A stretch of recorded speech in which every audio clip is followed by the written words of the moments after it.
India versus Pakistan.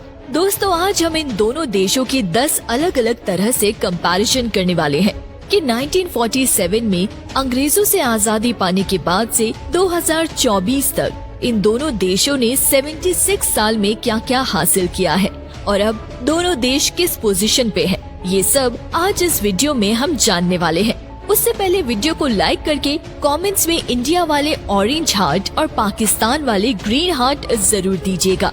देखते हैं कौन ज्यादा हार्ट देता है। आज से 7 दशक पहले हिंदुस्तान के 2 टुकड़े हुए, एक इंडिया और पाकिस्तान।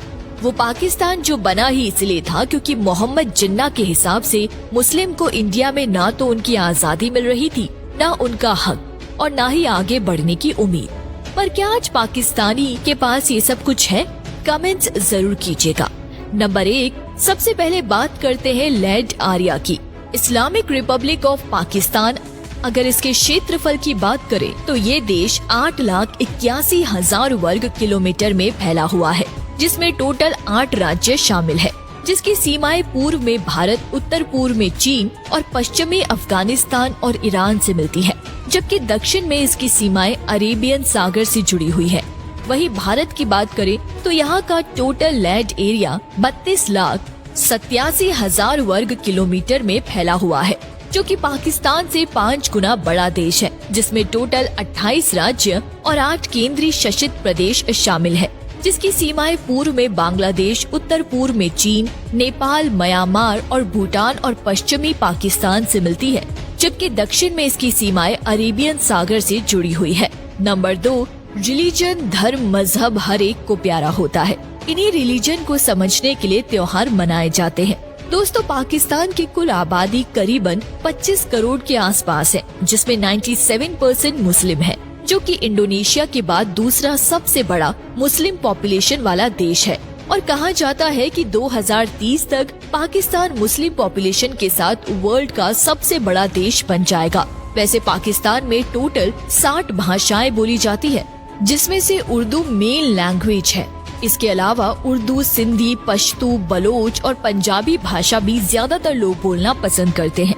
वहीं भारत की बात करें तो यहाँ की कुल आबादी करीबन 142 करोड़ के आसपास है, जिसमें सारे धर्म के लोग मिलजुल के रहते हैं, जो कि चाइना के बाद दूसरा सबसे बड़ा पॉपुलेशन वाला देश है। और कहा जाता है कि 2030 तक भारत 150 करोड़ पॉपुलेशन के साथ वर्ल्ड का सबसे बड़ा देश बन जाएगा। वैसे भारत में टोटल 200 भाषाएं बोली जाती हैं, जिसमें 20 मेन लैंग्वेज है और ज्यादातर लोग हिंदी और इंग्लिश बोलना पसंद करते हैं। नंबर 3, इकोनॉमी देश के लिए काफी अहम है। आजादी के दौरान 1947 में भारत की जीडीपी सिर्फ 2.7 लाख करोड़ रुपए थी और 76 सालों के दौरान आज देश की जीडीपी में करीब 57 गुना बढ़ोतरी हुई है। मतलब ये बढ़ के करीब 150 लाख करोड़ रुपए हो गई है, जिससे भारत सबसे मजबूत अर्थव्यवस्था वाले टॉप 5 देशों में शामिल है।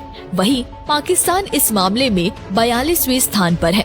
पाकिस्तान की जीडीपी इस समय सिर्फ 37 लाख करोड़ के आसपास ही है। सिर्फ जीडीपी के मामले में नहीं, बल्कि प्रति व्यक्ति इनकम के मामले में भी पाकिस्तान आज भारत से कई गुना पीछे है। नंबर 4, एजुकेशन के मामले में पाकिस्तान भारत के बहुत पीछे है। जहां इंडिया अपनी खुद की वेबसाइट बना रहा है, तो पाकिस्तान में आज भी एजुकेशन को भी धर्म के साथ जोड़ रहा है, जिससे बाहरी ज्ञान बाहर ही रह जाता है। जबकि इंडिया में पाकिस्तान के हिसाब से 20% ज्यादा लोग पढ़े लिखे हैं, इसीलिए पाकिस्तान से ज्यादा इंडिया आज तरक्की कर रहा है। नंबर 5, एग्रीकल्चर देश की अर्थव्यवस्था एक अहम रोल निभाता है। भारत हो या पाकिस्तान, दोनों ही देश ज्यादातर खेती पे डिपेंडेंट है। दोनों ही देशों में गेहूं, चावल, प्याज, फल और फूल की बड़ी पैमाने में खेती की जाती है। नंबर 6, खेल तो मानो कि दोनों देश का एक त्योहार बन चुका है। भारत की तरह ही पाकिस्तान में क्रिकेट हो या हॉकी या फिर ओलंपिक, हर जगह पर खिलाड़ियों का काफी क्रेज देखने को मिलता है। लेकिन दोस्तों, पिछले कुछ सालों से कोई भी टीम पाकिस्तान में खेलना पसंद नहीं करती।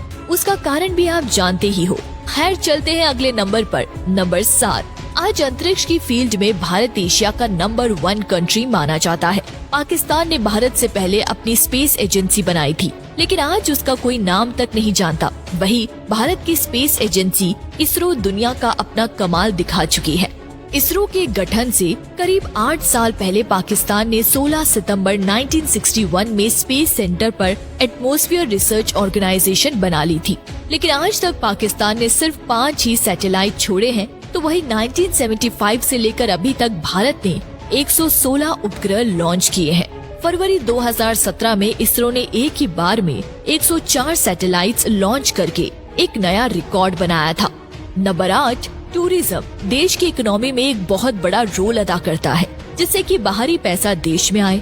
अगर पाकिस्तान की बात करें तो वहाँ पर घूमने के लिए Hunza valley, Attabad lake, Naltar valley, Neelam valley Kashmir, Shangrila resort, Ranikot किला, मोहनजोदाड़ो, बादशाही मस्जिद जैसे कई टूरिस्ट प्लेस है। वहीं अगर भारत की बात करें तो भारत में अयोध्या, कश्मीर, मुंबई, जयपुर, वाराणसी, लेह लद्दाख, आगरा, इंडिया गेट, गोवा जैसे कई खूबसूरत स्थल मौजूद है। नंबर 9, राजनीति दोनों ही देशों में खूब की जाती है। दोस्तों ये तो आप सभी को पता ही होगा कि पाकिस्तान 1947 से पहले भारत का ही हिस्सा हुआ करता था, लेकिन 1947 में हुए बंटवारे के बाद पाकिस्तान और भारत एक दूसरे से अलग हो गए। इतना समय गुजर जाने के बाद भी इनकी दूरियां कम नहीं हुई। दोनों ही देश एक दूसरे को नीचा दिखाने का कोई भी मौका हाथ से नहीं जाने देते। इसका कारण है हमारा राजनीतिक माहौल, जो चंद वोटों की खातिर भारतीय जनता को पाकिस्तान और पाकिस्तानी जनता को भारत के खिलाफ करते रहते हैं। इस राजनीति के कारण आप देख ही रहे तो दोनों देश आज 76 साल के बाद कहां खड़े हैं। नंबर 10, भारत और पाकिस्तान की मिलिट्री दुनिया की सबसे ताकतवर मिलिट्री में से एक है। अगर 2024 की बात करें तो भारत का डिफेंस बजट पाकिस्तान से 15 गुना ज्यादा है। इसके अलावा अगर दोनों ही देशों की सैन्य ताकतों की बात करें तो परमाणु हथियार के अलावा पाकिस्तान के पास भारत के किसी हथियार का जवाब नहीं है। पर हम तो यही चाहेंगे कि दोनों देशों के रिश्तों में जंग जैसी नौबत कभी ना आए, क्योंकि जंग से किसी का भी फायदा नहीं होगा, बस सिर्फ नुकसान ही होता है।